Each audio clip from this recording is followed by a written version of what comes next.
Dr. Mayy Deadrick. I have a small practice with Dr. Shana Mansfield called Manzanita Medical. So dementia is a broad category, and it means that people have impaired memory. They have impaired ability to synthesize new information, so if you give them a new problem, they have trouble figuring it out. They have trouble with spatial intelligence, so they get lost more easily. They have more trouble figuring out where things are. So it's just a general cognitive decline. Alzheimer's is one category, but you can get dementia from years of high blood pressure causing tiny micro infarcts or areas of damage. You can get it from you can get what looks like dementia from lack of vitamin B12. You can get a pseudo-dementia from depression. So many things can impair your cognitive function, but Alzheimer's is the one where there are more plaques in the brain, changing the blood vessels and affecting cognition that way. If you have the genes for dementia, if you have the ApoE gene, you're 3 times as likely to get dementia as if you didn't. If you got an ApoE gene from your mom and one from your dad, you are 9 times as likely to get Alzheimer's. But there are lifestyle things that change that number, because the ApoE gene is the carrier of cholesterol in the brain. So if you do lifestyle things that lower your cholesterol, you change that risk from 9 times to 2 times. And then if you do physical activity things that grow neurons in the brain, so that's a thing when I was trained we were taught you couldn't grow neurons in the brain, but now we know you can. So you can do it 2 ways. You can do it by making yourself less likely to build plaques in your brain, and you can do it by building cognitive reserve, and exercise is one of the things that helps you make cognitive reserve. That way if you lose some cognitive function, you started out with more, so you don't reach dementia as easily. My father had a stroke a couple of years ago, and afterwards he was trying to feed himself, and he couldn't exactly, he would reach for the spoon and he'd be 6 inches off. Well, the brain adapts so fast, so if you keep working on it, the next day when you reach for the spoon, you're 3 inches off. The next day you're 1.5 inches off. That is how rapidly your cerebellum adapts, and that's part of what physical therapists work on. That is your brain growing neurons. That helps prevent dementia. And there's really powerful evidence that there's 4 categories of exercise that separately reduce your chance. So cardio is great, but running alone is not enough. Strength also helps. Flexibility also helps, and balance exercises. Each one independently lowers your chance of getting dementia. So I spend a lot of time on that, and I have some people who can work on that on their own, and I have some people that need to be sent to a physical therapist to teach them how to do it, and then eventually at some point they can do it on their own.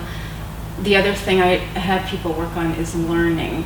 And that doesn't mean doing Sudoku every day for eternity. It means do Sudoku until you're good at it, and then move on. Now you should maybe learn another language, or learn how to crochet, or learn how to dance. That's actually another tie-in with physical therapy, because you're thinking and you're getting exercise and you're learning. It's just everything. There is really strong evidence based on, in part, a study that was done in Nigeria. So Nigerians have the highest incidence in the world of that apolipoprotein E4 gene.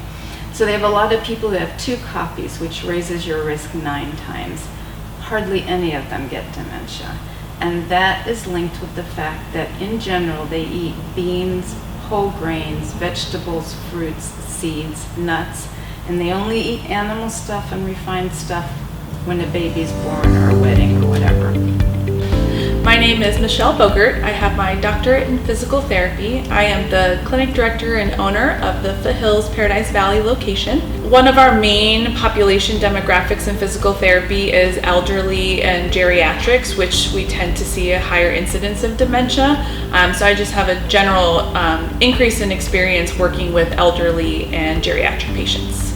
Generally, patients with dementia lead a more sedentary lifestyle, which increases their risk of having weakness, poor balance, poor cardiovascular endurance, and which all things that we address here in physical therapy.